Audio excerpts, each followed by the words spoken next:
This is Suzanne Wagner. Thank you for joining me. We are doing the numerology and the astrology for September 4th, 2020. If you add all those numbers together, you get the number 17, and if you add the 1 and the 7, you get the number 8. The number 8 is about grief, loss, and sadness. It's about breath. It's about prana. And as you can see right now in the world is struggling to breathe. There's too much CO2 in the air. There's all these fires that are going on in our world, even related to our government. It's like every single moment, it's like we have to catch our breath and hold our breath and, hold on tight and see which way anything's going to go, because everything keeps being so unexpected. And so that chronic instability and that chronic emotional trauma coming in is literally like, the country, the world has PTSD. And the land seems to cry as it coughs in the smoke. Sadness is a process for change. Despair, an incentive for expansion of hope. When you cannot take any more, you find a new path that previously was not obvious. Without the deep and dark emotions of our subconscious, we would wallow in illusion, lost in our own bubble of perception.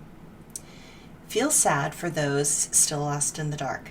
Feel compassion for those whose minds are still not mature enough to see what is right in front of them. But in the sadness, keep the hope alive. There is still a way to let our world grow and thrive. The astrology today.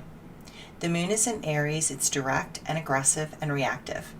Tensions rise, and it is not easy to sort out what you feel in an environment that is so hostile. Circumstances allow you to determine more and more about where you stand in life. You recognize that you have to live with yourself. The cost to your soul becomes more and more obvious. Some things are no longer a question. You are defining your next level of evolution and setting the stage for your next lives in the future.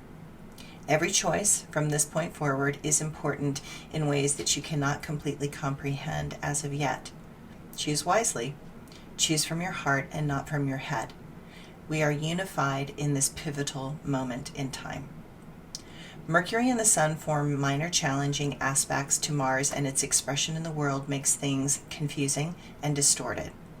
The world and all choices seem choppy and unstable.